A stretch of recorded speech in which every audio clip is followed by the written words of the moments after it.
Buen día gente, buen día iglesia.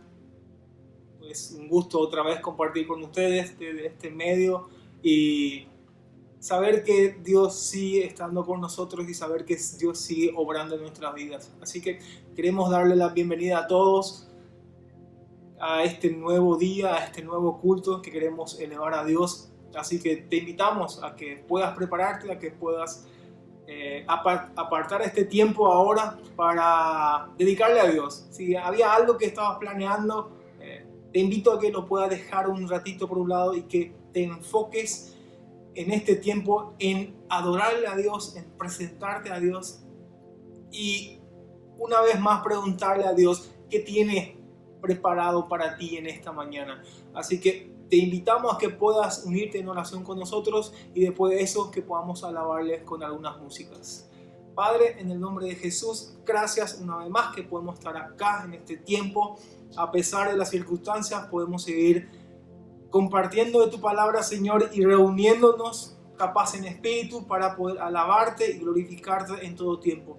Y te agradecemos, Señor, por nuestras vidas, te agradecemos por nuestras familias y te agradecemos por este tiempo que podemos dedicarte a ti, Señor, y alabarte y glorificarte y enaltecer tu nombre, Señor. En el nombre de Jesús, te pedimos que tu Espíritu Santo esté con nosotros esta mañana y que podamos recibir algo de ti esta mañana, Señor. En el nombre de Jesús yo te entrego este tiempo, Señor. Amén. Que podamos elevar nuestra alabanza a Dios con estas dos músicas que queremos cantar ahora y te pedimos que lo cantes con libertad. Si quieres levantarte o si quieres sentarte o acostarte, como mejor te sientas, pero que sea un tiempo en que le dediquemos a Dios y que realmente podamos sentir la presencia de Dios en nuestras vidas, en nuestra casa, en nuestras familias o en el lugar donde estén cada uno de ustedes. Así que bienvenidos una vez más.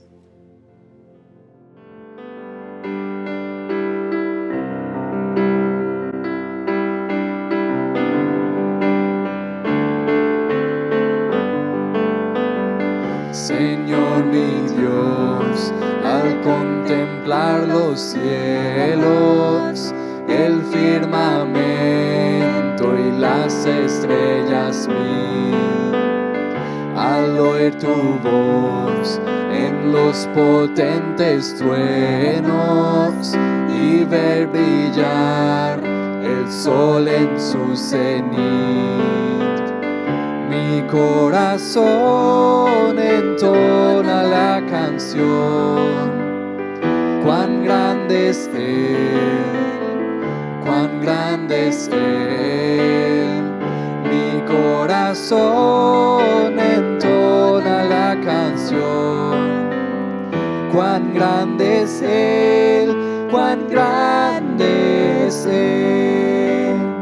Al recorrer los montes y los valles y ver las bellas flores al pasar, al escuchar el canto de las aves y murmurar del claro manantial, mi corazón entona la canción.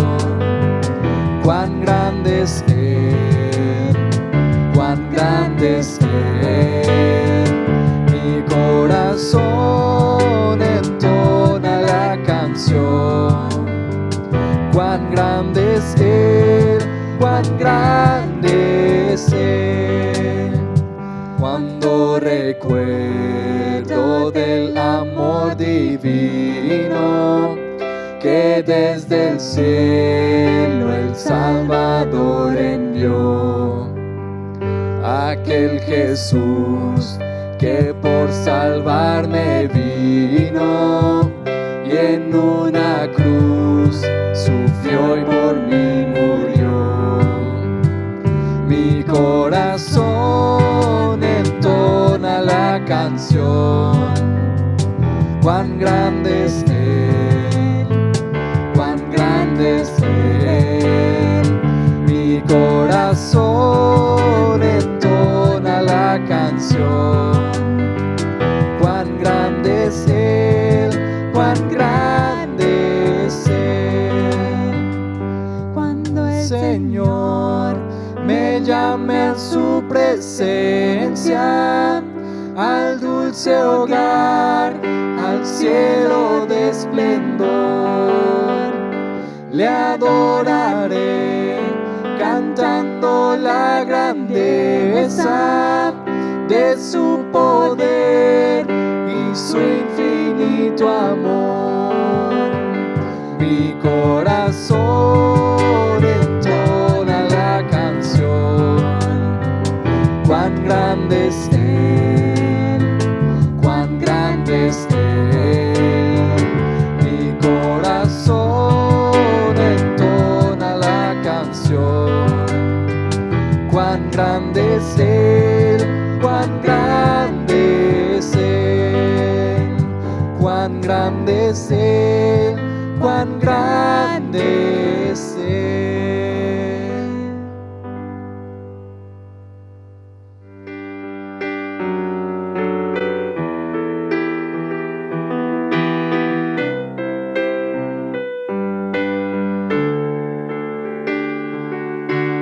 Este es mi deseo, honrarte a ti. Con todas mis fuerzas te amaré.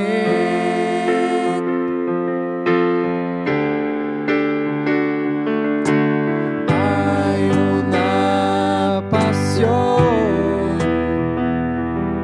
en mi corazón, y esa pasión eres tú.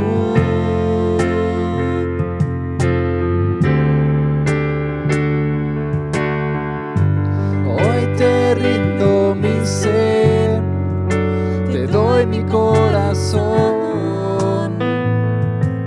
Yo vivo para ti y en cada palpitar, mientras haya aliento en mí, Dios, haz tu obra en mí. Este es mi deseo, honrarte a ti. Con todas mis fuerzas te amaré.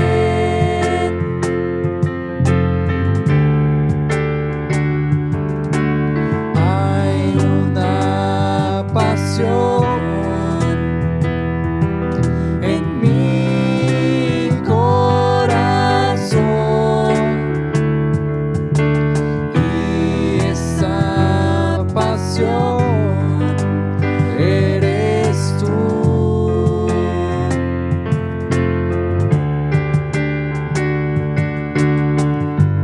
Hoy te rindo mi ser, te doy mi corazón.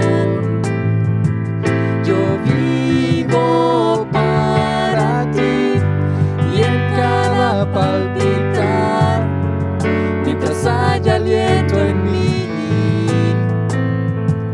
Dios, haz tu obra en mí. Hoy te rindo mi ser, te doy mi corazón. Yo vivo para ti y en cada palpitar, mientras haya aliento en mí, Dios, haz tu obra en mí.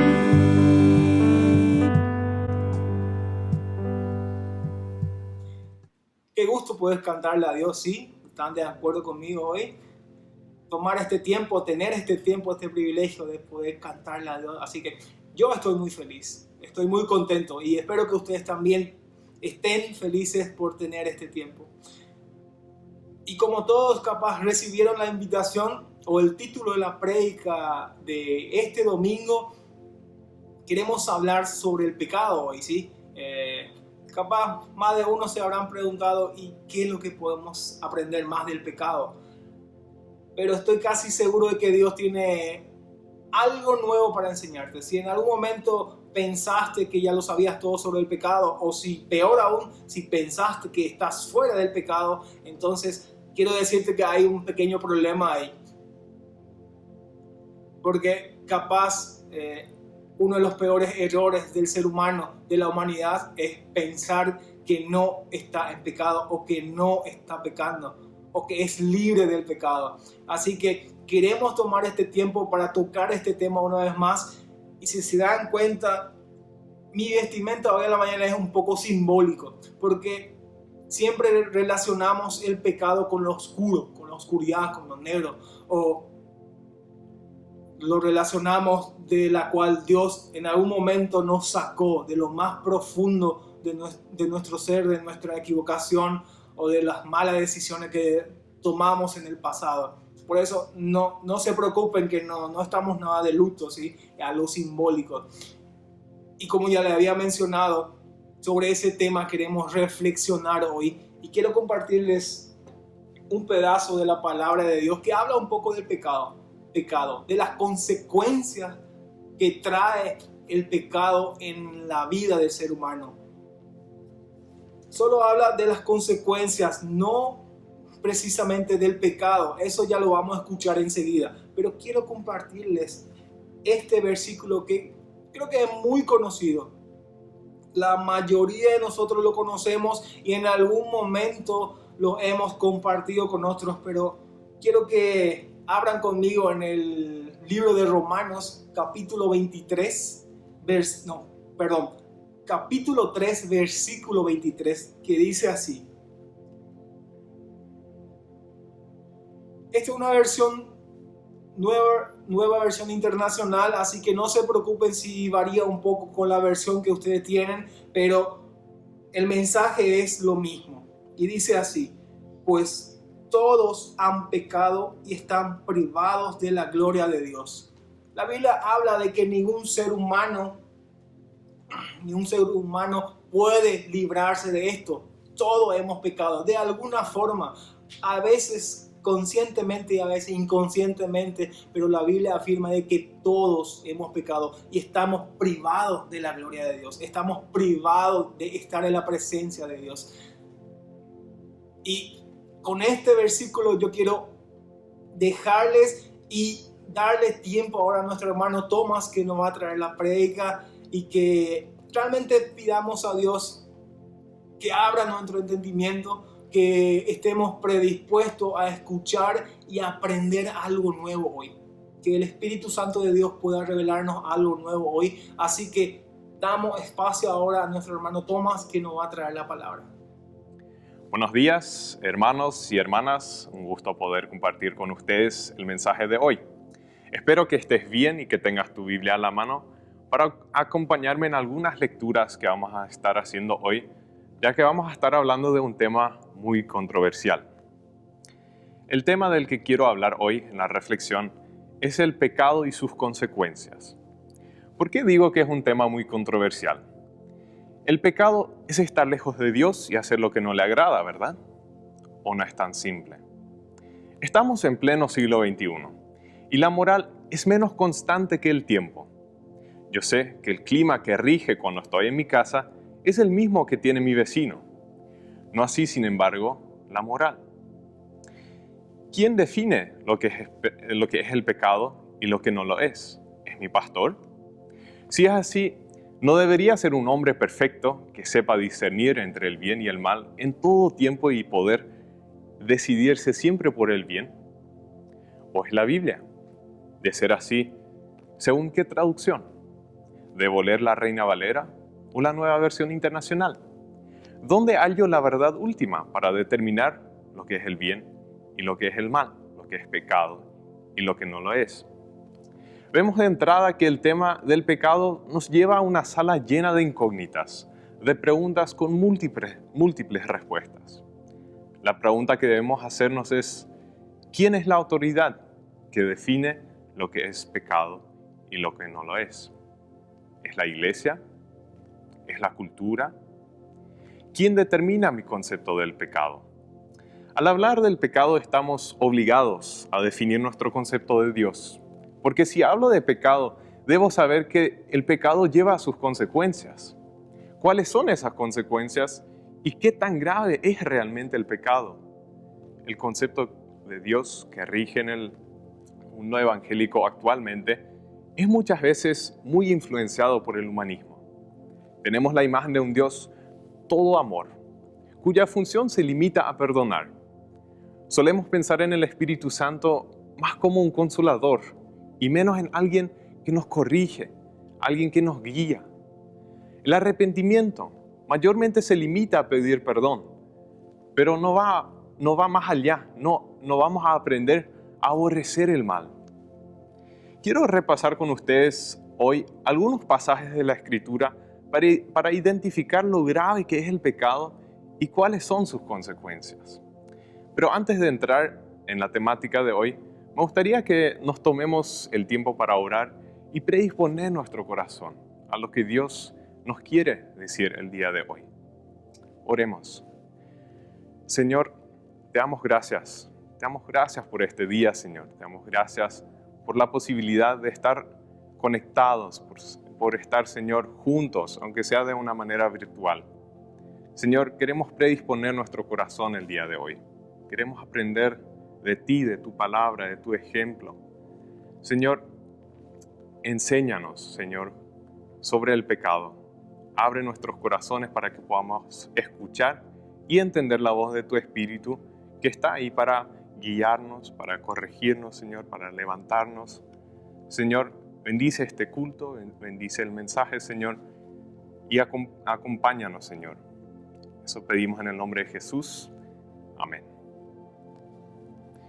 Cuando hablamos del pecado, basta leer los primeros capítulos de Génesis para darnos cuenta que el pecado es un acto grave, con consecuencias graves. Es cierto, Dios es un Dios de amor. Dios es perdón, es misericordia, pero Dios también es consecuente.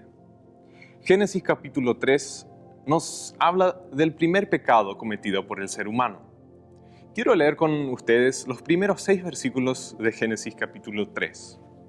Dice así: Pero la serpiente era astuta, más que todos los animales del campo que Jehová Dios había hecho, la cual dijo a la mujer: ¿Con qué Dios os ha dicho, no comáis de todo árbol del huerto? Y la mujer respondió a la serpiente: Del fruto de los árboles del huerto podemos comer, pero del fruto del árbol que está en medio del huerto dijo Dios, no comeréis de él ni le tocaréis para que no muráis. Entonces la serpiente dijo a la mujer: No moriréis, sino que sabe Dios que el día que comáis de él serán abiertos vuestros ojos y seréis como Dios, sabiendo el bien y el mal. Y vio la mujer que el árbol era bueno para comer y que era agradable a los ojos, y árbol codiciable para alcanzar la sabiduría, y tomó de su fruto y comió, y dio también a su marido, el cual comió así como ella. Dios había establecido un mundo perfecto, sin ansiedades, sin preocupaciones, sin dolores. Todo esto a cambio de confianza y obediencia de parte del ser humano. Confiar en que Dios tenía lo mejor para ellos y obedecer su mandato de abstenerse de comer del árbol que estuvo plantado en el medio del huerto. ¿Qué es lo primero que resalta cuando leemos este texto? ¿No es justamente el contraste entre lo que fue la humanidad antes y después del pecado? Leemos sobre la primera consecuencia que lleva el pecado en la vida de los seres humanos, que es la destrucción. ¿La destrucción de qué? En primer lugar, destruye nuestra confianza en Dios. Dice en el versículo 6, y vio la mujer que el árbol era bueno para comer, y que era agradable a los ojos, y árbol codiciable para alcanzar la sabiduría. Antes de cometer el pecado de comer, Eva dejó que la serpiente destruya la confianza que tenía hacia Dios. ¿Por qué Eva miró el fruto del árbol? Porque dudaba de lo que Dios le había dicho. Esperaba alcanzar algo mejor al comer esa fruta. ¿No nos pasa lo mismo muchas veces? Todavía no pecamos, pero ya miramos. Cuando quiero algo que la otra persona tiene, no se lo voy a robar, obviamente, pero voy a mirar. Voy a dejar que me seduzca lo que tanto quiero. Cuando estoy casado, no me voy a acostar con otra mujer u hombre, jamás. Solo voy a mirar.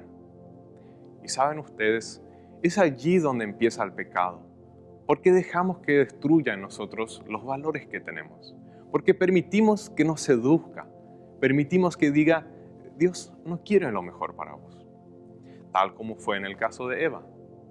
Por eso Jesús dice en Mateo 5, 27 al 28, oíste que fue dicho, no cometerás adulterio. Pero yo os digo que cualquiera que mira a una mujer para codiciarla, ya adulteró con ella en su corazón. ¿Cuáles son las cosas a las que me permito mirar? Dios me dijo lo que es bueno para mí, y les creo, pero quiero por lo menos mirar. Y ojo, cuando hablo de mirar, no me estoy refiriendo al simple hecho de mirar con los ojos. Estoy hablando de nuestros pensamientos. Solemos acusar mucho a la pornografía. El hecho de mirar y codiciar lo que no nos corresponde. Pero el pecado no empieza con la primera escena romántica que prendo. El pecado empieza cuando dejo que mi mente argumente en contra de las indicaciones de Dios y decido escuchar el debate para ver si me convence. Eva decidió escuchar. Decidió que un argumento pueda convencerla a desobedecer a Dios. Nuestra mente es frágil, muy frágil. Satanás conoce nuestra mente frágil a la perfección y lo aprovecha. La fragilidad de nuestra mente no está en el razonamiento, está en las emociones. Satanás nos promete satisfacción, éxito, felicidad. Nadie puede argumentar racionalmente en contra de esos deseos. Nadie. ¿Se acuerdan de lo que hizo Jesús cuando Satanás le tentó? ¿Empezó a argumentar con él? No. Jesús le dijo, vete de mí, Satanás, porque escrito está, al Señor tu Dios adorarás y a Él solo servirás. Imagínense, Jesús, fuente de toda sabiduría, Dios eterno, no argumentó con Satanás. Le citó la palabra de Dios y le dijo, vete de mí. ¿Cómo actuamos nosotros en tiempos de tentación? ¿Dejamos que Satanás argumente en nuestra cabeza y destruya la confianza que tenemos en el plan perfecto de Dios para nuestra vida? Vimos en el texto que el pecado empezó a tomar forma en el momento en el que Eva decidió mirar el fruto para ver si le ofrecía algo mejor de lo que Dios tenía para ella. Santiago nos dice en Santiago 1, 14 al 15, cada uno es tentado cuando sus propios malos deseos lo arrastran y seducen. Luego, cuando el deseo ha concebido, engendra el pecado, y el pecado, una vez que ha sido consumado, da a luz la muerte. A primera vista parece medio confuso lo que escribe Santiago, pero cuando lo analizamos, vemos que es lo mismo que le pasó a Eva y que nos sigue pasando a nosotros hoy en día. Primero dice que estamos tentados por nuestros propios malos deseos. En el caso de Eva, el mal deseo era el de querer algo mejor de lo que Dios le ofrecía. Después dice que ese deseo nos arrastra y nos seduce. Pero eso solamente puede pasar si le damos espacio.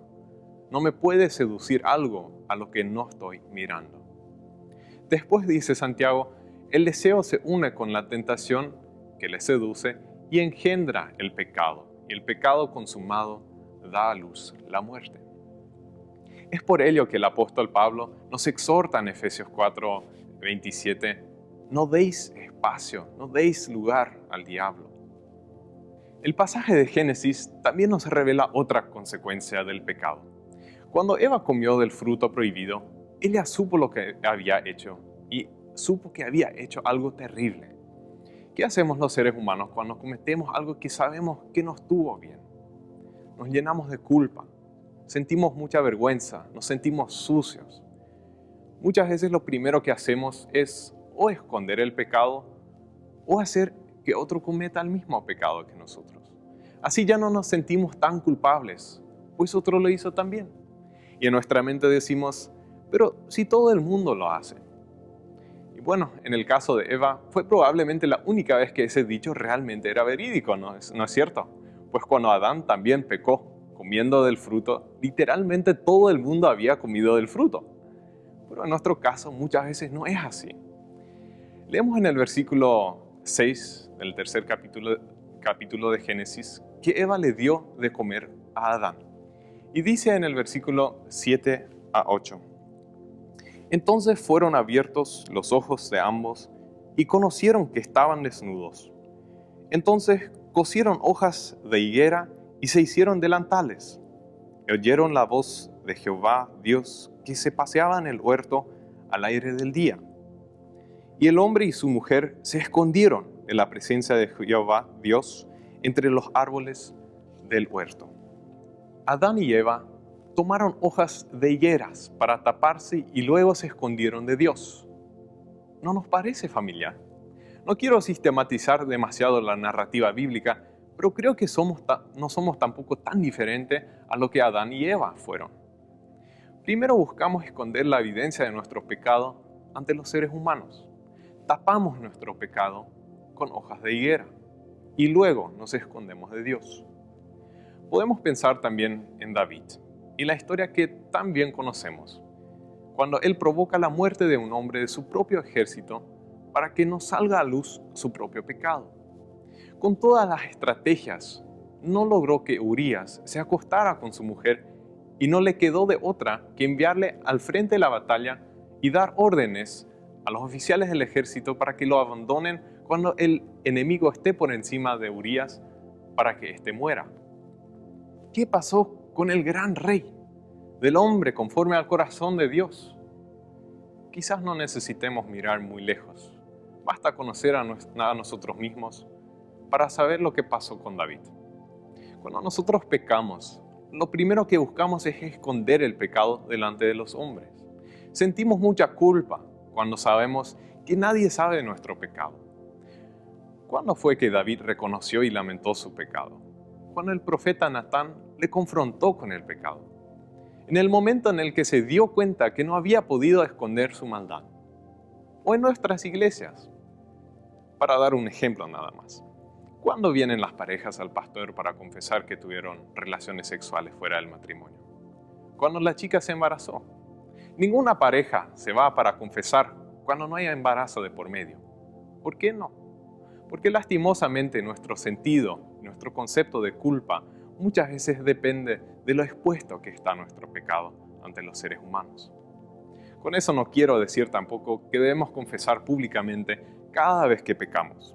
Solo estoy tratando de mostrar cómo funcionamos como seres humanos. Mientras sabemos ocultar y esconder nuestro pecado, sentimos menos culpa. Y es justo allí donde el pecado se apodera de nosotros. Es lo oculto, lo escondido, que ejerce dominio sobre nuestra vida espiritual. Y es justamente lo que Satanás quiere. Él quiere que nos callemos, porque lo que sale a luz pierde su poder sobre nosotros. Es por ello que Santiago nos exhorta en Santiago 5:16 a confesar nuestros pecados unos a otros y orar el uno por el otro. Es la única manera en la que podemos librarnos del poder del pecado. Nos engañamos a nosotros mismos cuando creemos que no necesitamos la confesión de pecados. Yo creo firmemente que una iglesia que no confiesa y perdona pecados está destinada a fracasar como cuerpo de Cristo. Les explico por qué. Cuando nosotros escondemos el pecado por vergüenza, pronto nos vamos a sentir a solas con el pecado. Vamos a empezar a sentir que somos los únicos que seguimos pecando una y otra vez. Y es justamente lo que Satanás quiere. ¿Por qué? Porque cuando escondemos nuestros pecados, buscamos maneras para no sentirnos a solas con el pecado. No queremos ser los únicos culpables, los únicos que pecan. ¿Y qué hacemos? para no sentirnos a solas con el pecado. Buscamos el pecado en la vida de nuestro hermano. Hermanos, ¿cuántas iglesias ya fracasaron porque todos los miembros pretendían ser santos atrapados en un cuerpo humano? La iglesia de Cristo no es para personas santas, no estamos en el cielo. Seguimos pecando, seguimos fallando. Es imposible que lleguemos a ser plenamente obedientes a Dios. En eso estamos todos juntos. Romanos 3, el versículo 10 al 12, nos dice que todos pecamos, todos sin excepción alguna. Es esencial para todos nosotros que nuestras iglesias sean ese espacio de confianza y confesión. No necesitamos confesar frente a toda la iglesia. Quizás no sea siquiera muy recomendable para evitar ser de tropiezo, pero debemos buscarnos una persona, un hermano o hermana de la fe para confesar y para orar. Jesús es nuestro mayor ejemplo. Uno de los pasajes de los evangelios que más me fascina es el de Lucas 4. El pasaje nos habla sobre las tentaciones de Jesús. Cuando eso Jesús no tenía todavía discípulos. Era antes de que empiece su ministerio. Dice que fue llevado por el Espíritu Santo al desierto y allí Satanás le tentó. Mateo, Marcos y Lucas nos cuentan sobre las tentaciones de Jesús. Y los tres evangelios concuerdan en que ocurrió después del bautismo de Jesús y antes del llamamiento de los discípulos. Entonces, ¿cómo es posible que los tres autores de los evangelios sepan de lo que pasó con Jesús en el desierto si ninguno de ellos estuvo con Jesús en ese tiempo? La respuesta fácil, obviamente, es, bueno, el Espíritu Santo se lo dictó cuando escribieron los evangelios. Pero yo no creo que sea esa la respuesta. Yo creo que Jesús, el Cordero perfecto, el Dios eterno, el soberano y todopoderoso, compartió sus luchas con las personas más cercanas suyas, dándonos un ejemplo a seguir. ¿Cuál es nuestra excusa para no hacerlo entonces? No necesitamos tener miedo a ser juzgados si estamos con una persona de confianza. Te quiero animar a que te busques una persona de confianza para contarle tus luchas, para orar con esa persona, si todavía no tienes a una persona así. Quiero que me acompañen una última vez al texto de Génesis 3. Quiero que leamos los versículos 9 al 13 y después el versículo 23. Dice así: Mas Jehová Dios llamó al hombre y le dijo: ¿Dónde estás tú? Y él respondió: Oí tu voz en el huerto y tuve miedo, porque estaba desnudo y me escondí. Y Dios le dijo: ¿Quién te enseñó que estabas desnudo? ¿Has comido del árbol del que yo te mandé no comieses? Y el hombre respondió: La mujer que tú me diste por compañera me dio del árbol y yo comí. Entonces Jehová Dios dijo a la mujer: ¿Qué es lo que has hecho? Y dijo la mujer: La serpiente me engañó y comí. La mujer que me diste me dio de comer del árbol. La serpiente me engañó. Adán y Eva no dudaron en justificar su pecado. Sentían culpa, pero tenían el derecho a exigir que la otra persona o la serpiente tengan más culpabilidad. Queremos misericordia para nosotros, pero justicia para el otro. El mundo en el que vivimos nos enseña que tenemos muchos derechos. El humanismo nos dice que si el otro empieza la pelea, yo tengo el derecho a responder de la misma manera. Hay que hacer justicia. Si tu vecino te pega, puedes pegarle de vuelta. ¿Por qué? Porque es tu derecho. La humanidad está buscando derechos en todos lados, y si cuesta millones, que sea así. Todos queremos derechos, pero nadie quiere asumir responsabilidades. Adán y Eva, ambos, creían tener el derecho de reclamar su inocencia en este caso.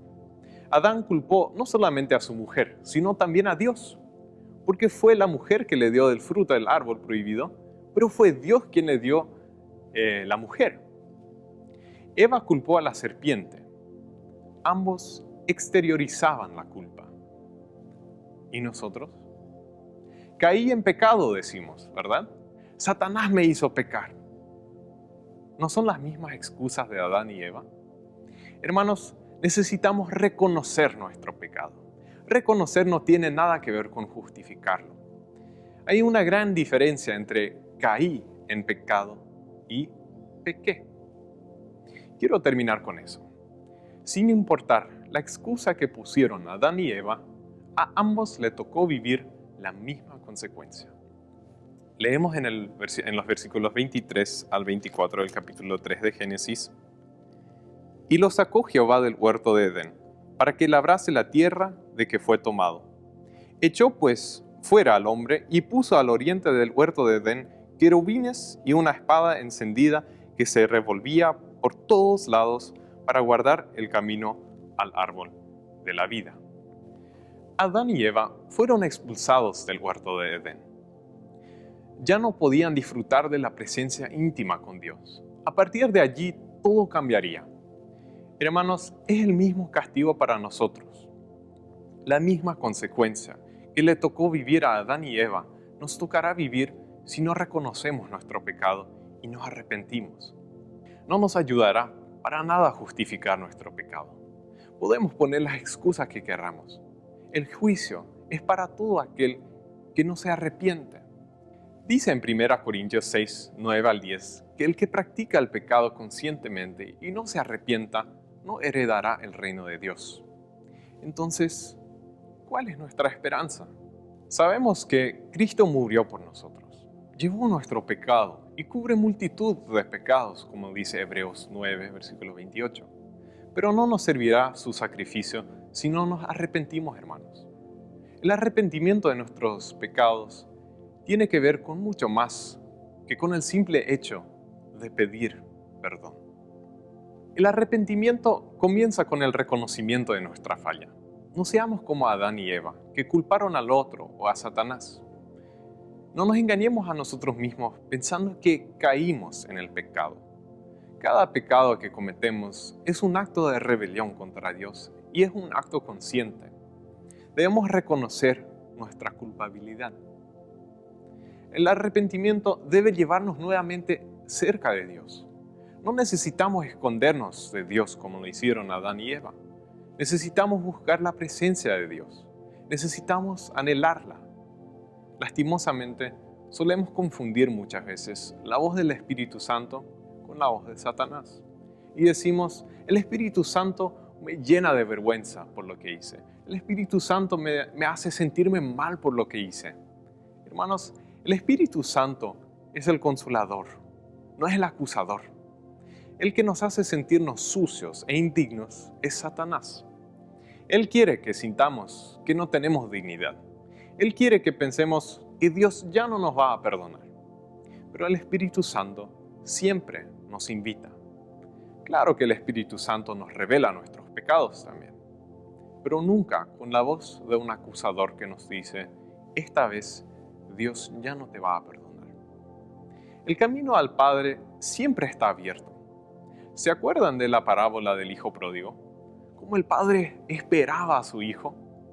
Así es Dios. Él espera que vuelvas, que dejes tus pecados, que te des cuenta que es el pecado que te hace mal y que vuelvas a sus brazos de amor. El arrepentimiento debe llevarnos a aborrecer el mal, aborrecer el pecado. Si no aborrecemos el pecado que hemos cometido, no hemos hecho un verdadero arrepentimiento. Obviamente no es un acto de hoy para mañana, pero si yo reconozco mi pecado y lo confieso, Dios me va a ayudar a cambiar mi mente, a aborrecer el pecado que cometo. La buena noticia es que Dios quiere ayudarnos. Él está dispuesto a sanarnos, a purificarnos y a perfeccionarnos. Pero Él no puede obrar en nosotros cuando escondemos nuestros pecados o cuando nos escondemos de Él. Él no puede sanarnos y perdonarnos cuando seguimos culpando a otras personas o a Satanás por nuestro pecado. Dios hoy te pregunta, ¿dónde estás, Adán? ¿Dónde estás, Eva? ¿Cuál es tu respuesta?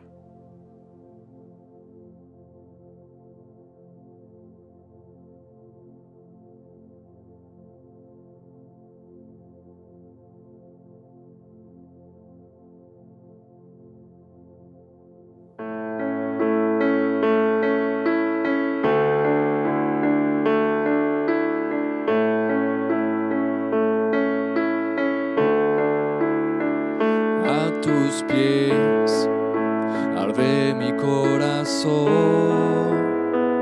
A tus pies entrego lo que soy, ese lugar de mi seguridad, donde nadie me puede señalar. Me perdonaste, me acercaste a tu presencia, me levantaste, hoy me postro a adorarte. No hay lugar más alto, más grande que estar a tus pies, que estar a tus pies. No hay lugar más alto, más grande que estar a tus pies, que estar a tus pies, a tus pies. Arde mi corazón, a tus pies entrego lo que soy, ese lugar de mi seguridad, donde nadie me puede señalar. Me perdonaste, me acercaste a tu presencia, me levantaste, hoy me postro a adorarte. No hay lugar más alto, más grande que estar a tus pies, que estar a tus pies. No hay lugar más alto, más grande que estar a tus pies, que estar a tus pies. Y aquí permaneceré, postrado a tus pies. Y aquí permaneceré a los pies de Cristo. Y aquí permaneceré, postrado a tus pies. Y aquí permaneceré a los pies de Cristo. No hay lugar más alto, más grande que estar a tus pies, que estar a tus pies. No hay lugar más alto, más grande que estar a tus pies, que estar a tus pies.